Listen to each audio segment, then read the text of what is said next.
Hi, Gareth. Good afternoon. Can you hear me? I can. Yep, and we're Yes. live on YouTube.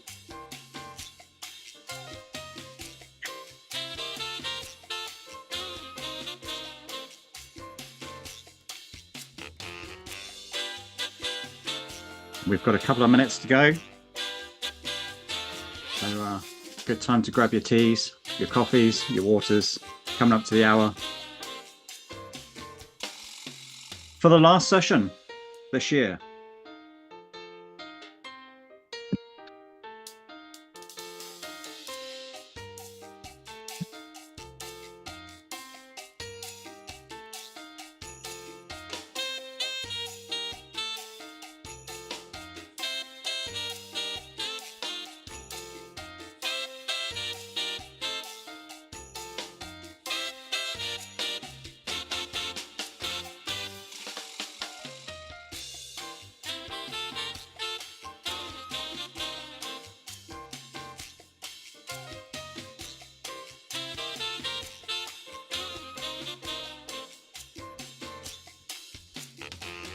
We're going live in just a minute. So feel free to grab a drink, get yourselves ready, settle down, and we'll start the session in just a few minutes' time.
Welcome to another session of our GenAI business series. It's great to be all here again with us today. Thank you very much. We'll just have a couple of seconds to get yourselves settled in. Please feel free to put your name in the chat, say where you're from. That'd be fantastic to hear where you all are logging in today. We'll just do a couple of last minute checks at this end and see how we're going.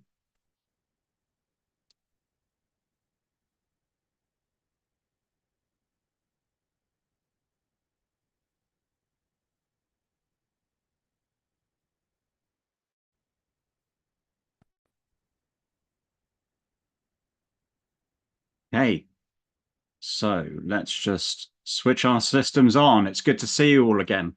I did say that I'll be wearing a Christmas jumper today, and I have followed through on my promises. So here it is. This is an emperor penguin, which is the tallest and the heaviest of all penguins.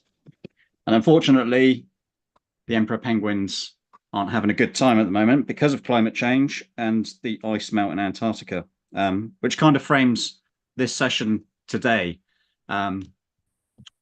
which is all around ESG. So for those who don't know that acronym, this is environment, social and governance. But before we go in today's exciting chat, just a few typical house rules. This is a recorded session. We are live on YouTube. It is recorded.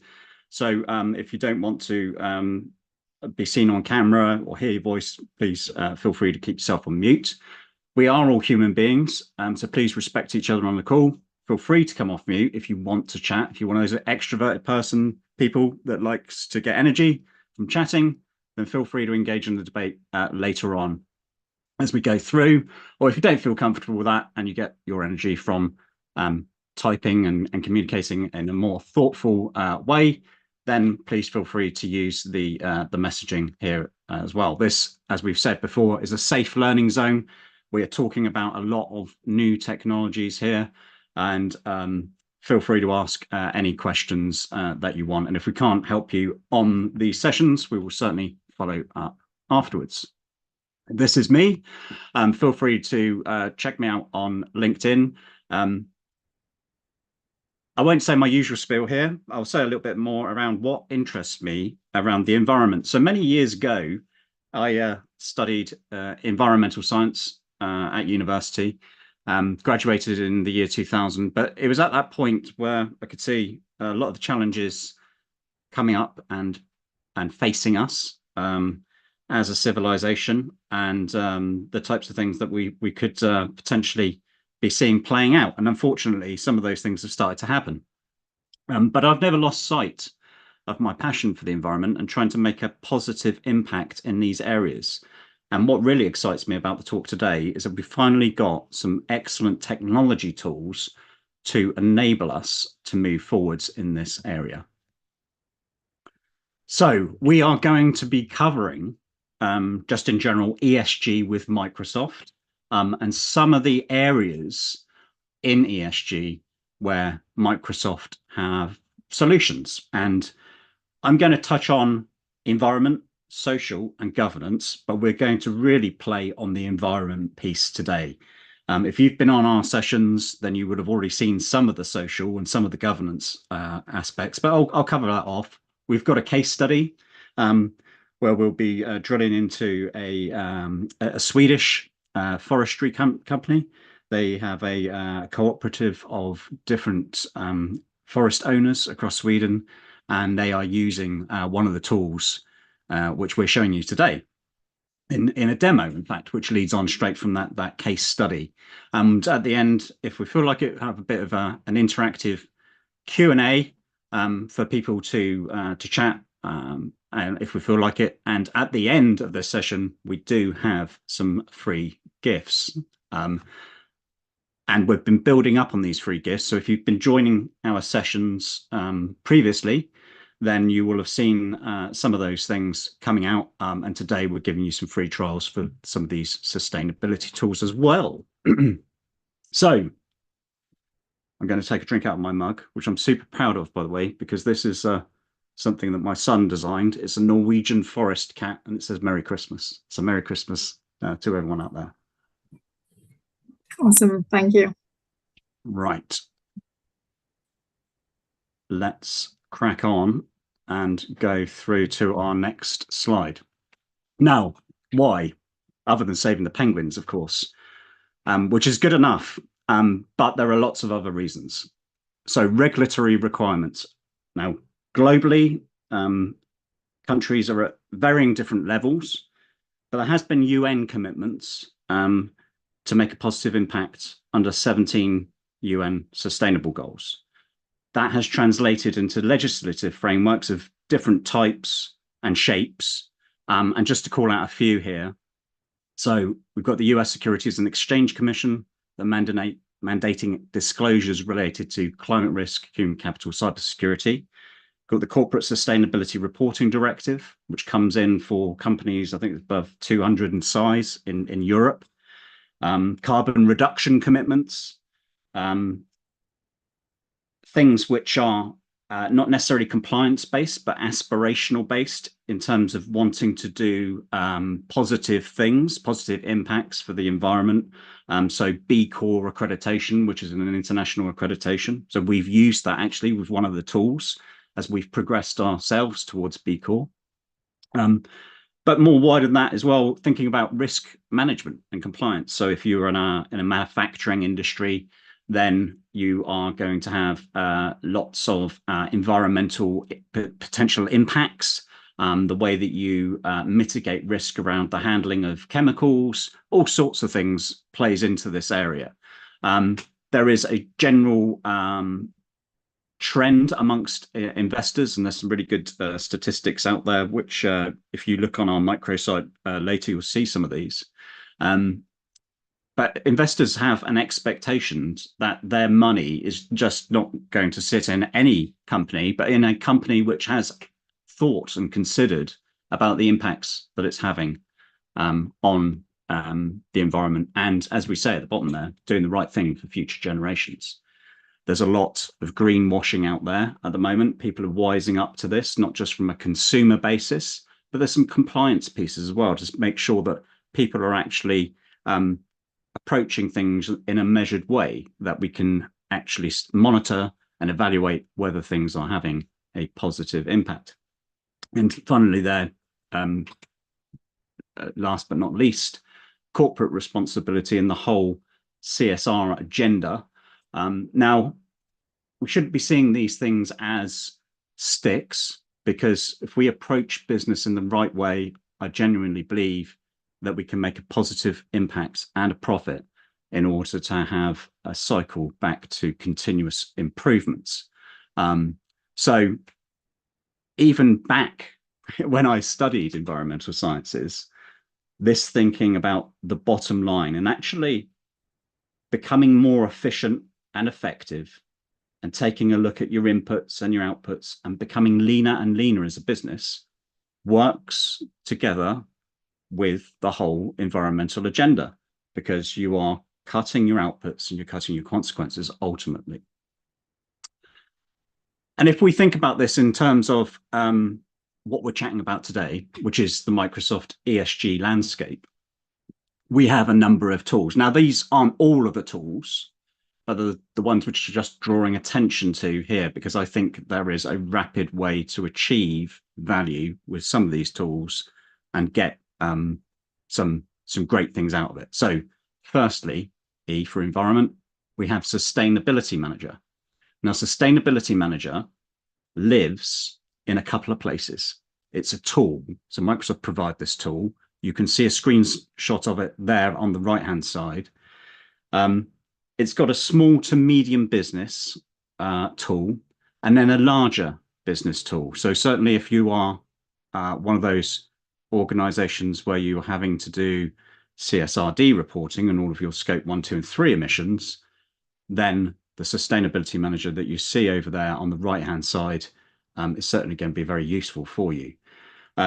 We also have it in this enterprise or business management software called Business Central. Business Central, it can actually do everything pretty much that you need within a business, especially if you're a small business. So it does your accounts, it can do your cash and bank, it can do any manufacturing processes. And another thing that it does do is it's got a sustainability manager in it. So you can actually release value at that sort of 50 to 2,000 in size, maybe, with those sorts of tools as well.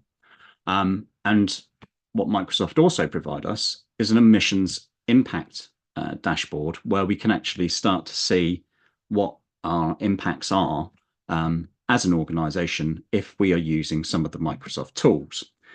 Now, I'm just going to bring into view, when I can find it, the Microsoft report, because the link here is that essentially, if you think about computers and the way that we've used them traditionally, and we started out with offices and we shove all this hardware in there, and you see those old 60s films with the reels and everything, all those sorts of things, but it's still around. We have hardware in our offices. Someone's had to make the hardware, so lead, cadmium, all sorts of things have gone into the manufacture of this hardware, and then we plug it in, and when we are consuming electricity from our own providers, and hopefully those providers are green providers. Now, the difference here is we are kind of changing our direct impacts. So it might be like scope 1, scope 2 impacts. and we're putting them downstream when we move to a cloud-based scenario. It doesn't have to be Microsoft, but the positive thing about Microsoft is that they have a very transparent agenda in terms of sustainability and where they are going. And this is their 2024 report. So hopefully you can all see that. But if I could get a thumbs up, that would be great. Unfortunately, I'm not able to see any content being shared, so I just pinged on the chat. Okie dokie. Well, thank you very much. Let me bring that into view, and hopefully now you can see it. And if you want to read, if you didn't see what I was just talking about, this is what I was just talking about.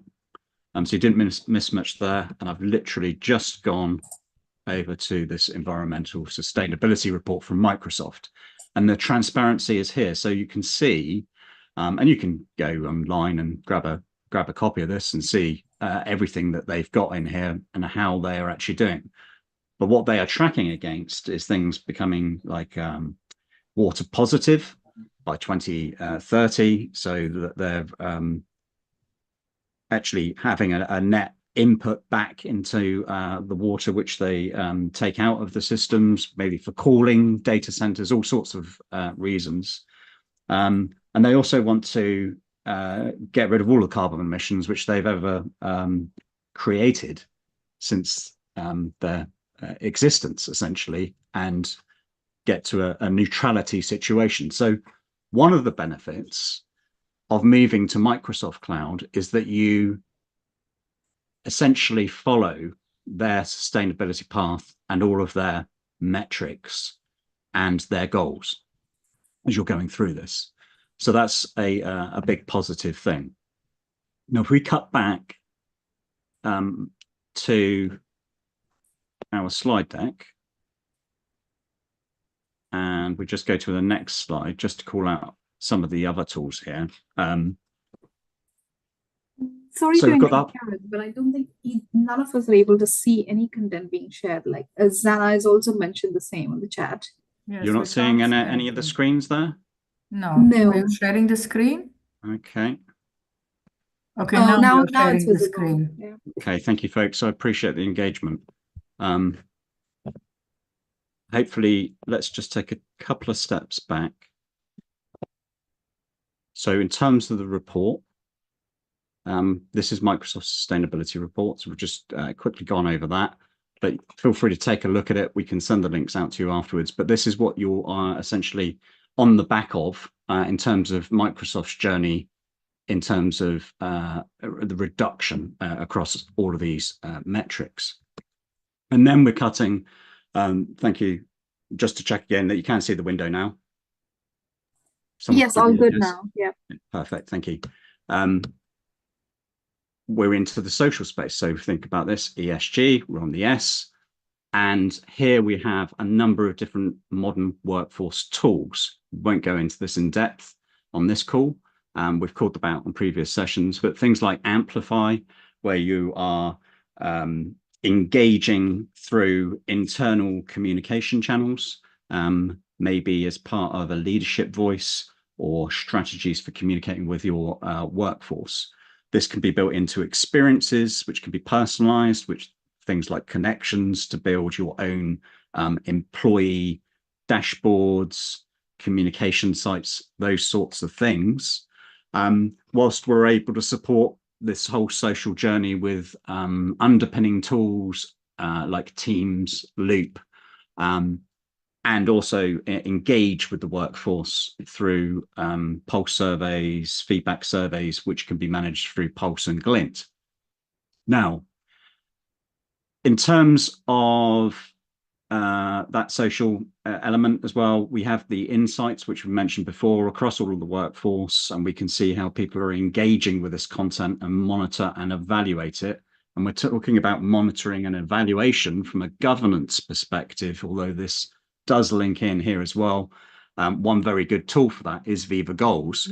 And I mentioned there that we had I usually turn my Alexa off if you heard my Alexa, but being Christmas, I'm expecting certain things to be delivered today. So apologies if you heard that. Viva Goals enables you to have all of your strategic goals and ripple them down into individual level objectives. So this is really strong from a governance perspective. And I mentioned that you could use this earlier for B Corps. B Corps have a similar structure of evaluation and performance across a business and how you are making improvements in certain areas, and you can bring all that into goals, and goals will prompt you and ask for check-ins and progress and everything else. And if we go into that governance piece, so I've mentioned it here again, mentioned it with insights, but we shouldn't lose sight that when it comes to governance, we're not just thinking about board reporting, the structure of an organization, and what good looks like from an administrative point of view, but also what good looks like from a cybersecurity point of view. And there are many tools in the toolbox that Microsoft have to have a strong cybersecurity proposition and to defend against cyber attacks and all of those sorts of things.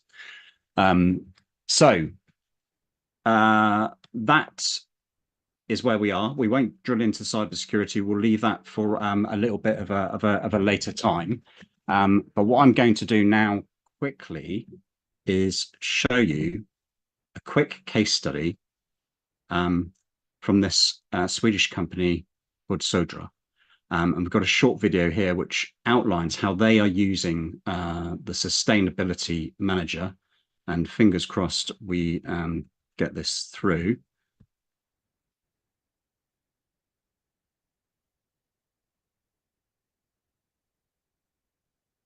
It's always a bold thing to do, to try and play a video on a live call, but that's exactly what we're going to try and do.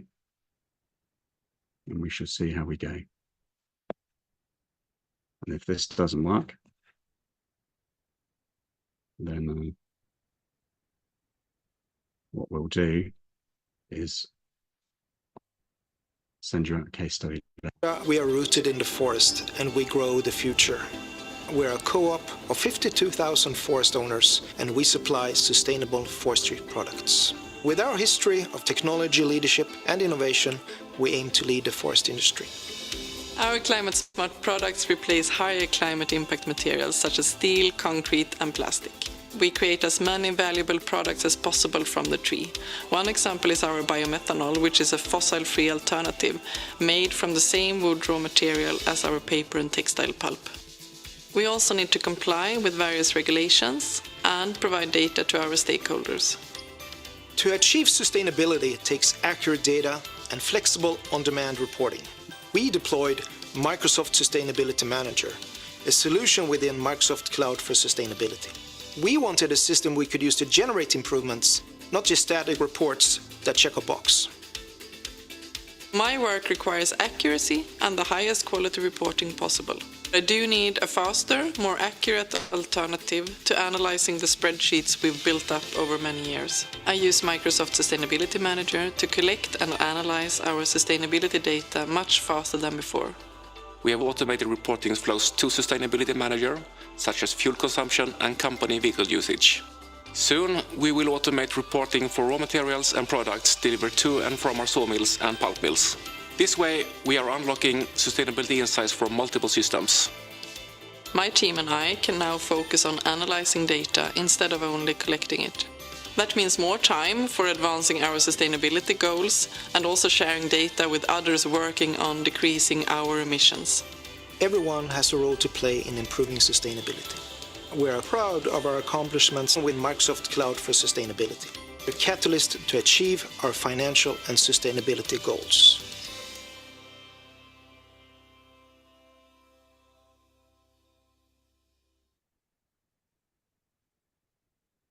Thank you very much for watching that.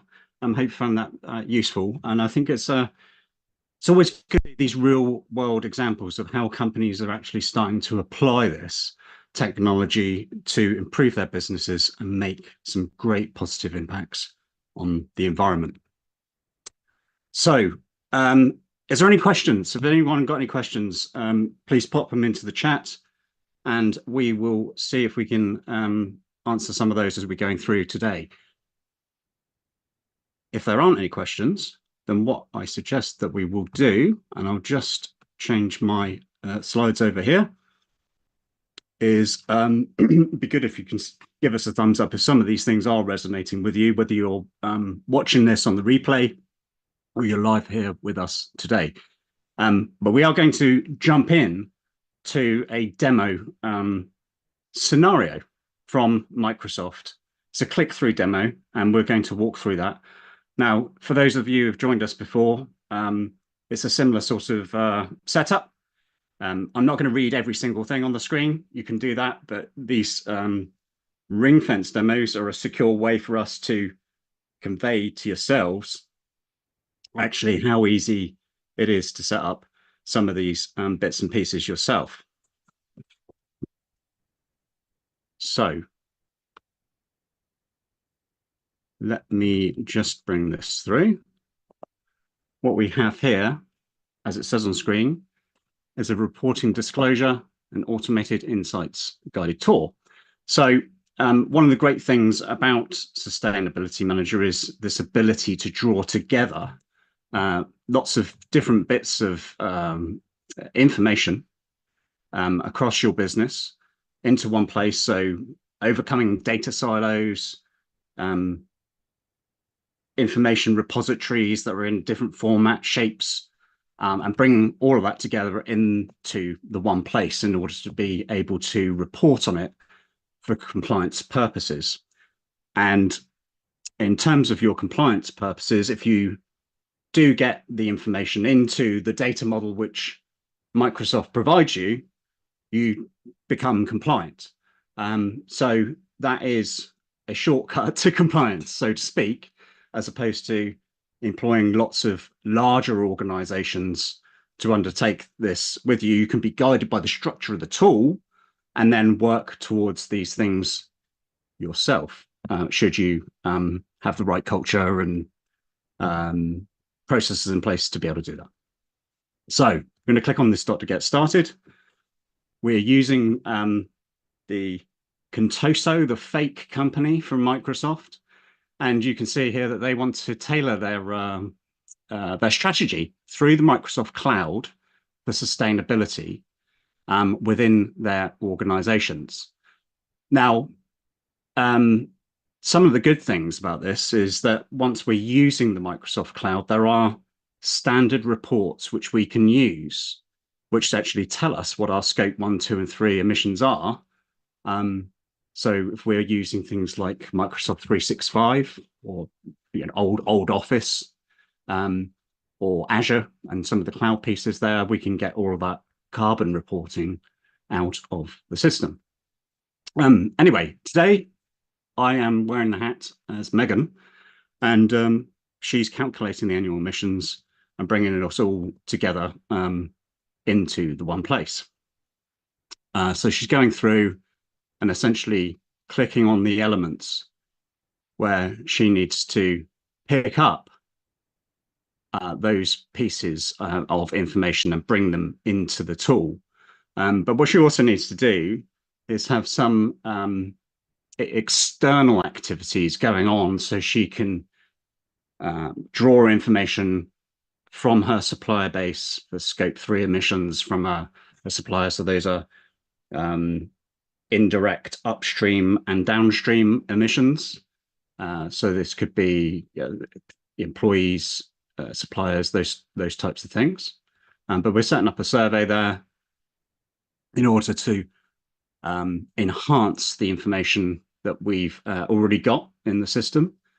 And she's got this automated survey configured. It's all customized in this thing called Power Pages, like a website. The partner goes in there and just fills that information out. We're able to notify people about it using templates and bring that into the one place and approve it as we're going through. So sort of a stage of, okay, it comes in, we approve it, we're checking it over and bringing it all together. Now, we're transforming this into a standardized way of handling the data, which doesn't sound very exciting, but it's really important. So whenever, it doesn't matter what it is, but if you've seen this in organizations, no doubt, where people are talking about numbers of, you know, X, and then I talk to another department and they think they've got the department numbers for X, but they've counted it in a different way. And it's usually around definition. And to cut a long story short, one of the benefits of having these standardized schemas is everyone should be talking the same language, essentially, in the way that definitions are provided around data and the structure of the information. And that in itself can take a bit of time. So here we've got an accelerator, essentially, to do that using these standardized models from Microsoft. And we're taking the data in, transforming it into what we need it to be.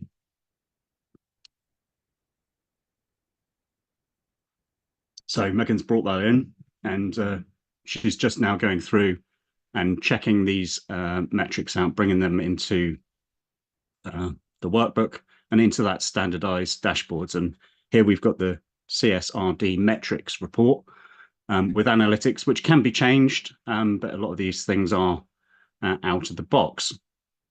Now, this wouldn't be a GenAI session if we weren't talking about AI at some point in the play. And the good thing about this is that we can now use AI over the top of the data that we've got in order to drive insights.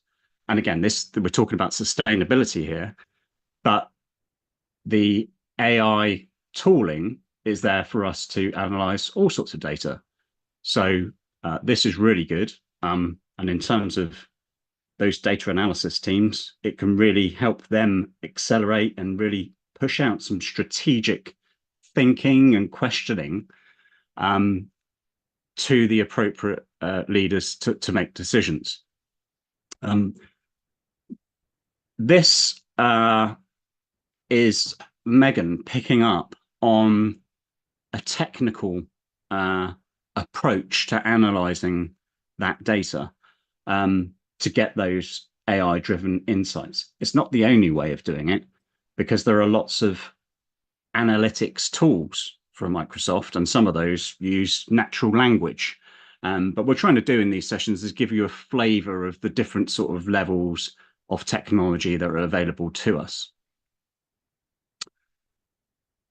Now, she's created her own intelligence model there to drive some of these insights out via Azure and bringing those together into our charts. And Microsoft have recently released this thing called Fabric, which has nothing to do with textiles, but it is a gathering of a number of different analytics tools and presented as a cloud-based solution.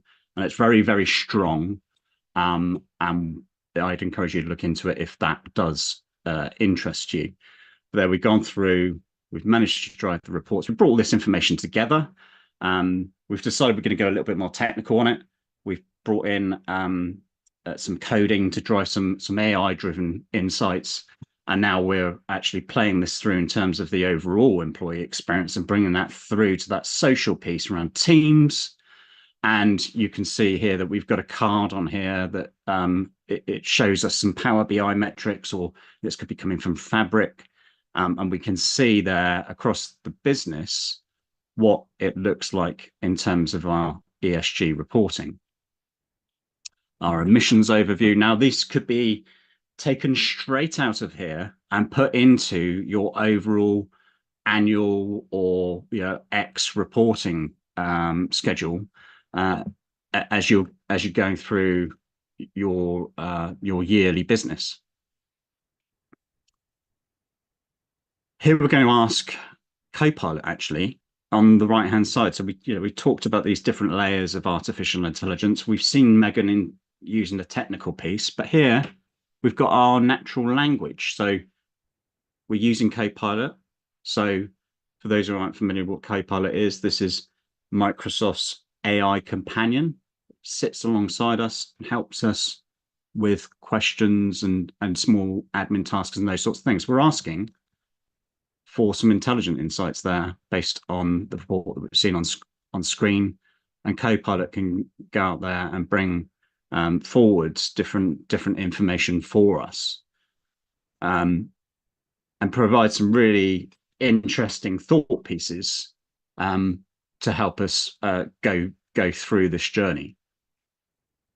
Now, we also, as I said, want to take some of that information and just put it straight into our annual ESG report, and that's exactly what Evan is undertaking here as he goes through this journey and linking it back to the sustainability manager and all of these individual records that we've collected through this particular journey.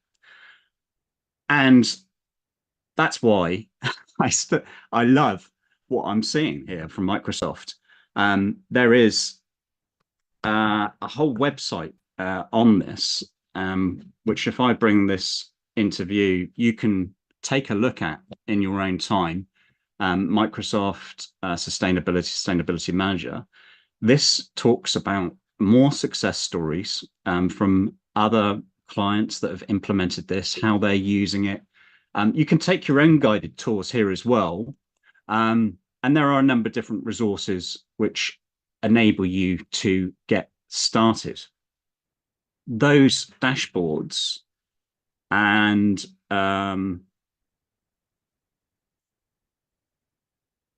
screens of analytics and those sorts of things that we had up earlier, you can try this out for free with Sustainability Manager. There are also a couple of impact dashboards which you can use. So, and don't worry if you miss all this, there are links at the end for you to reach out and contact us and to drill into these things if you want to. But with the impact dashboard, that doesn't require Sustainability Manager, but it's just a dashboard which layers over your Microsoft Azure, so your cloud-based stuff, or Microsoft 365, so your Microsoft Office-based stuff, your Teams, your Word, Excel, etc. And you can bring those together in a really useful way this week if you wanted to, although it's probably a bit tight up to the holiday season, but yeah, super simple to set up and get some intelligence coming out of your IT systems, which can help you with things like carbon reporting. And if you don't know where you're going, well, at least it gives you a benchmark to go by to see what you're using at the moment. So then you can try and make improvements as you move forwards. Hopefully, some of that's been resonating with you. Apologies there for the screen sharing, and you didn't see that at the start.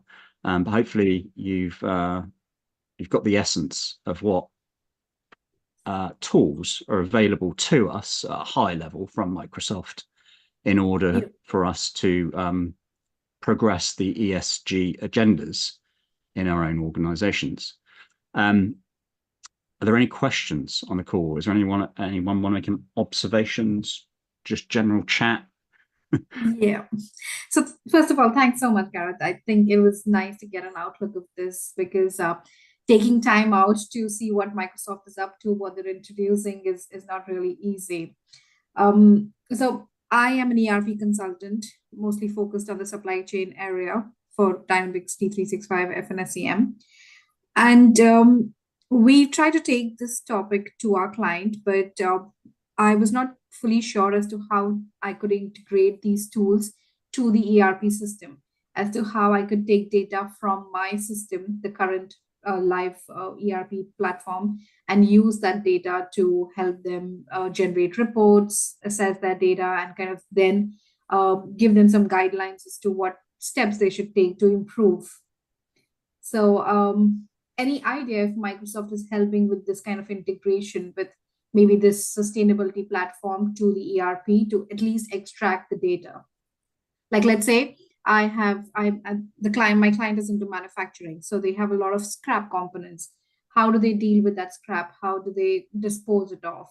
And even when it comes to procurement, they have vendors across. So can we help them improve their procurement ways to, and the other topic I can think of is shipping related. So I think all these contribute to carbon emissions, and yeah, so Yeah, they do. And this very closely links to supply chain management and those areas of that Dynamics ERP system, which you discussed. And there are, it could be SAP, it could be Oracle, it could be any of them. yeah. But ultimately, enterprise resource planning and having strong foundations around that is critical to getting the right results out of this. Because, okay, we can move hardware to the cloud, and that's quite simple. But actually, in terms of our business activities, and if we're a supply chain business, then it's very key to have good systems and structures set up within Dynamics for transportation, logistics, warehousing, every single part of the life cycle you could probably think about there. And then it depends on the carbon released from whether it's boating or the types of vehicles. McDonald's used biodiesel; they use their own vegetable oil as an example. So really it does lead into longer and larger conversations, because whilst this summarizes the high level stuff, when you start going through the business, and as I say, the ERP structure is a very good thing to do, because we're already thinking about engineering from a lean perspective and trying to make improvements to the business. That happens to be synonymous with actually making carbon reductions as well, and improvements across the business. As I said earlier, when you're concentrating on those principles, you usually find there's a correlation. So I think it doesn't take too much for us to think about, okay, well, what's the additional information that we can capture within the system in standard ways in order to measure the consequences and use standard algorithms that are out there in accounting principles, etc., in order to understand what that looks like. But it's going to be very different on a business by business basis, as you well know, in supply chain management. Although we've got the structures of these systems there, and we can use them flexibly to provide solutions across all businesses, there's certain nuances to each business and what they actually do and don't do. So Okay, got it. Thank you. You're welcome. Great question, by the way. Thank you. Anything else? If there is anyone watching back on the replay, then feel free to comment on the video. Reach out to us if you do have any questions, observations. It would be good to hear them. Super. Also, this is the first time I'm joining a session conducted by you. So is there a plan to conduct something similar, or any additional topics in the future? Obviously not the holiday season, but maybe in the new year. Yeah, absolutely. So it is holiday season. But we have a series here of weekly events. This, I think, is number 5. They're all recorded. We release them to our YouTube channel. We're not running on Christmas Day or New Year's Day, although I think our initial schedule, because these things are on a Wednesday, got caught up with that. But don't worry, I will be not working on those days. And I suggest that no one else does either. But we'll resume in the new year. We've got a number of different topics, and if you sign up to the events, you'll see all the topics. But essentially, we are covering 4 main areas here: artificial intelligence, people-centered solutions, cybersecurity, and ESG, and trying to help you along with practical tools and ways that you might be able to accelerate using some of these tools in your approach to business, really. Feel free to sign up on the links. We've been sharing this on every single call. I think it's a super useful repository of information for those that are trying to explore what benefits AI has to us as an organization, we can actually go through the different areas of the business and drill into that and see some really good examples from that. We do have a bonus library on there as well, that QR code, which takes you through to what we call the Lightrise Library of Interesting Things. It's a microsite. We've got some great content on there around ebooks, other things around sustainability, ESG, case studies, all of that's in there as well. And as an extra special thank you, we've put together some free user stories. So these are around HR and ESG. Got 253 user stories. If you are interested in these, you can sign up and we'll send them out to you as an Excel list. But if you want to know what your user story is, it's a really good way of speaking in a common language again across a business and understanding what we want, or what clients need in terms of their requirements.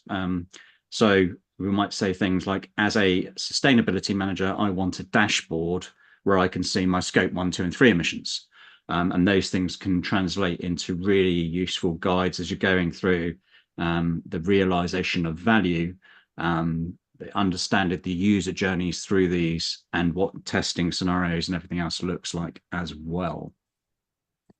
And in addition to that, and we've already mentioned this, but if you do want to try Sustainability Manager out, as with many Microsoft tools, actually, there are often free previews for 30 days. And that's certainly the case with Microsoft Sustainability Manager. So you can try that out for free and check it out and see how useful it is, and how useful you can retrieve information from Copilot there in preview as well. Lots of other information on that website, should you wish to look at it. Lots of information in the microsite for you as well. So hopefully you found that useful. Has that been good, folks? Yeah. Are we still recording, or? We are still recording, yes. Mhm. I can stop the recording.